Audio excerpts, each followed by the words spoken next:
Баракалла. Мевлана Жалалидин Руминин айткан сөзү бар экен.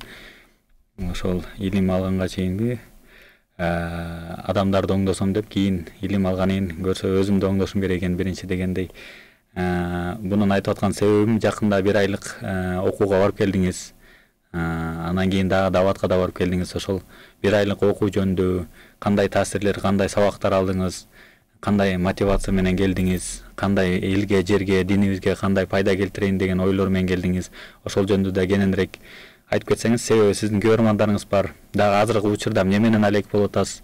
Көрөрмандарыңыз балким ошо сиз жөнүндө Instagram баракчаңызды балким билбейт, биз көрүп турабыз Instagram баракчаңыз. Анан сиздин көрөрмандарыңыз дүйнө жүзүндө бар экен, ар кандай мамлекетте. Сиздин иштериңизди колдогон көрөрмандарыңыз бүт жакта бар экен. Ошолорго бир аз кененирээк маалымат берип кетсеңиз.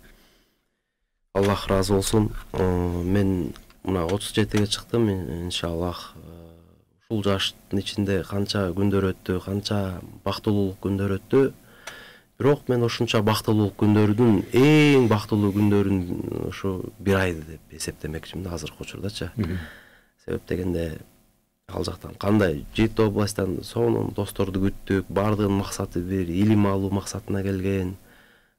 Ушунчалык 1 ай бою адалдан тамак ичип, 1 ай бою адал жөнүндө сүйлөшүп, жалаң Куран менен сугарылып, ошол жерде талабалар, ошо демек карылардын менен баарлашып, имамдардан суроолорго жооп табып, Куран жаттап, мына 10 сүрөнү иншаллах жаттап, араб тилинде тамгаларын үйрөнүп, анан ошо араб тили менен Куранды окуп калганга да мүмкүнчүлүккө ээ болдук да. Ошол менен эле токтоп калбастан канча деген жүрөктүн түпкүрүндө суроолорубузга, маселелерибизге ушундай бир жооп таба алдык да. Мисалы акыйда маселеси боюнча, тагдыр маселеси боюнча, рызкы маселеси боюнча көп нерсени биз билбей эле, мен жеке өзүм билбей эле жүрүп турмун да. Ал жакка барганда машалла ошонун баарына кандайдыр бир деңгээлде жооп таап, анан ушундай бир кубануу сезим менен келдик да. Анан эми ушул жыргалчылыкты, ушул бактылуулукту ушул көрүүчүлөр менен да тең бөлүшүп, ушу чакырып кетмекчимин да.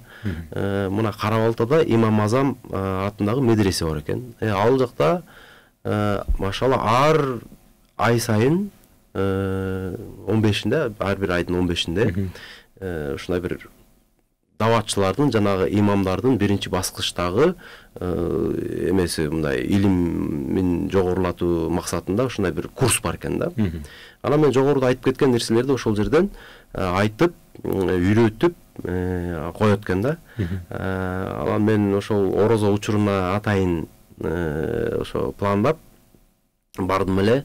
Мына орозо бекем болду, машалла, мына убагында оз ачмай, убагында оз жапмай, мына кадыр түндү биз негизи бир эле түн тозобуз. Негизинен кадыр түн 10 күн тош керек экен. Себеп дегенде биз билбейт экенбиз. 10 күндү айтат экен, ошонун бир күнүндө кадыр түн түшөт экен да. Эгерде кимде ким ошол 10 күндү тең тосса, сөзсүз түрдө кадыр түнгө түшүп болот экен иншалла. Ошол кадыр түндө 10 күн тостук, жана жогоруда айтып кеткен нерселерди үйрөндүк. Мен айтып атпайм, айтып бүткүс дастан. Мен дагы буга чейин ушундай бир ой боло берчү да. Мен 1 айды окуп келсем, машалла, дароо эле имам болот экенмин, анча-мынча. Өзүмдүн билим деңгээли меники сыяктуу адамдарга имамчылык кылып, анча-мынчанын никесин кыйганга жарап калат окшоймун деп, ошондой бир мындай бир кичине мындай бир эго деп коет эмеспи?